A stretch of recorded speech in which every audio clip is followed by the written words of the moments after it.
اعوذ باللہ من الشیطان الرجیم بسم اللہ الرحمن الرحیم۔ یہ تمام گرامر پڑھانے کا مقصد صرف یہ ہے کہ آپ قرآن مجید میں آنے والے الفاظ کی شناخت کر لیں اور اس کی مدد سے آپ ترجمہ کرنے کے لائق ہو جائیں۔ دیکھیں یہ مرکب توصیفی لکھا ہوا ہے، صرف موصوف کے تابع ہے۔ پچھلے لیکچر میں ہم اس کو تفصیل سے بتا چکے ہیں۔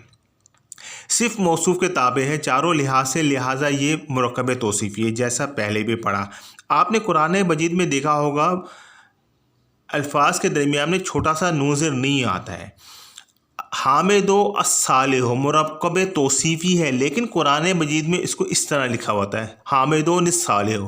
طریقہ کار یہ ہے کہ اگر پہلا حروف نام ہو تو اس کا ایک پیش ہٹا کے درمیان میں نون نہیں لگا دیتے ہیں اور اس کو اگلے لفظ سے ملا دیتے ہیں، تو حامد و الصالح یہ مرکب توصیفی ہے۔ یہ دیکھیں یہ دونوں ایک ہی چیز ہے، لیکن قرآن مجید میں اس کو اس اسٹائل میں لکھا گیا ہے، یہ یاد رکھیے گا۔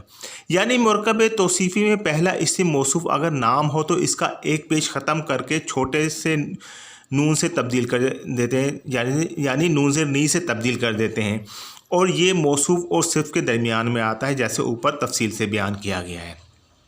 لیکن اگر موصوف غیر منصرف ہو لیکچر نمبر 6 میں پڑھایا گیا دیکھ لیجیے گا، تو اس صورت میں موصوف اور صرف کے درمیان میں نون نہیں آئے گا۔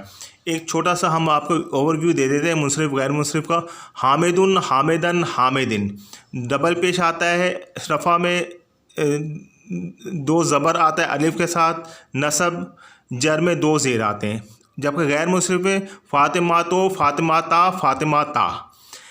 یہ صرف جو اوپر والا قاعدہ ہے یہ منصرف کے لیے، لیکن اگر غیر منصرف ہو تو اس صورت میں یہ قاعدہ اپلائی نہیں ہوگا۔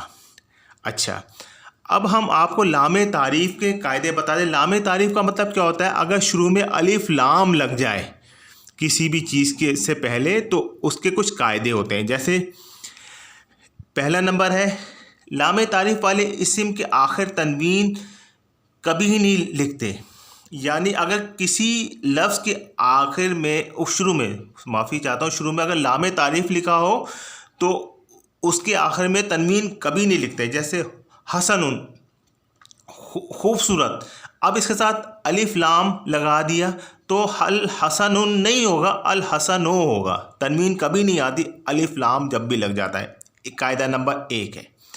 لام تعریف سے قبل اگر متحرک لفظ ہو تو الف ساکن ہو جاتا ہے۔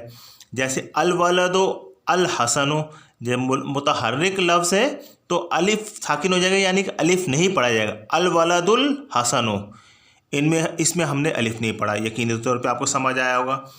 غیر منصرف اسم پر اگر الف لگائیں تو حالت جر میں زیر آتی ہے، یعنی غیر منصرف آپ نے اوپر ہی پڑھا، ہم دوبارہ بجاتے ہیں مساجد و مساجدہ مساجدہ، یعنی پہلا تو پیش کے ساتھ آتا ہے، دوسرے نصب و جر زبر کے ساتھ آتے ہیں۔ لیکن اگر اس میں الف لام لگا دیا جائے غیر منصرف بنتا ہے اس طرح سے، پہلا زبر آتا ہے پہلا پیش آتا ہے، باقی نصب و جر زبر کے ساتھ آتے ہیں۔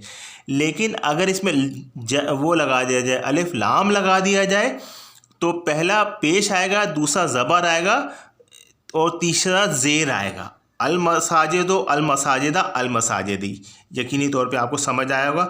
لام تعریف کا تیسرا قاعدہ یہ ہے کہ جو آپ کو اوپر تفصیل سے بتایا گیا ہے کہ اگر تنوین ہو تو تنوین ختم کر کے اس کی جگہ نون نہیں لگاتے ہیں، جیسے اوپر تفصیل سے جو بتایا گیا نا حامد و الصالح، وہی یہ چوتھا قاعدہ ہے۔ ان کو آپ ذہن نشی رکھیے گا کہ قرآن مجید میں بار بار یہ چیزیں آئیں گی۔ اسی پہ ہم لیکچر ختم کرتے ہیں۔ السلام علیکم۔